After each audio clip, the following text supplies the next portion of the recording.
Men aşka şeytan edin koydu geliyene. Men aşka şeytan edin koydu geliyene.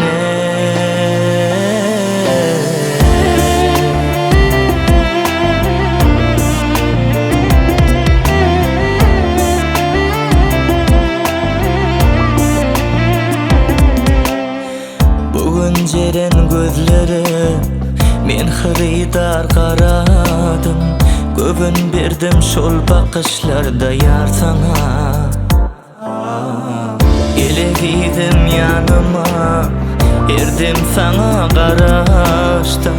İntizar men yine şol yerde yar sana.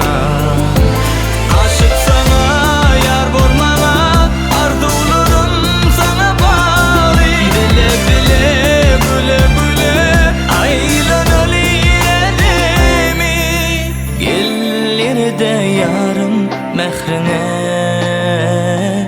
unuduyun bu dünyani nedine. Yüreksüdün gilsizleyin ödüne. Bakışlarında yürüvün erkin almana gel yine. Men aşka şeytan edin koydu gel yine.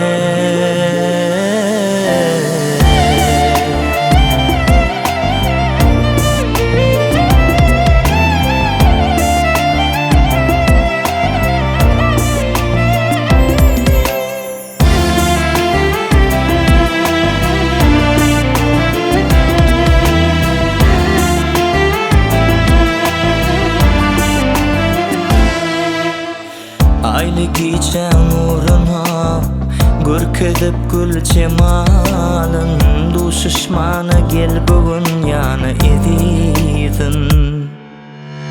Süyü hakta vadalı bolsun deyip hüpali.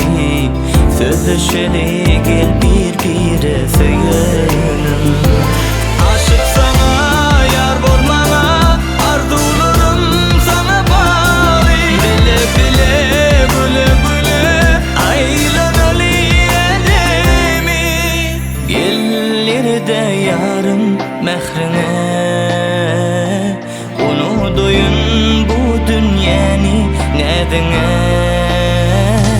Yüreksüdün gilsizleyin ödüne.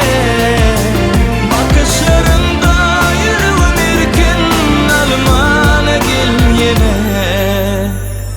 Men aşka şeytan edin koydu gel yine.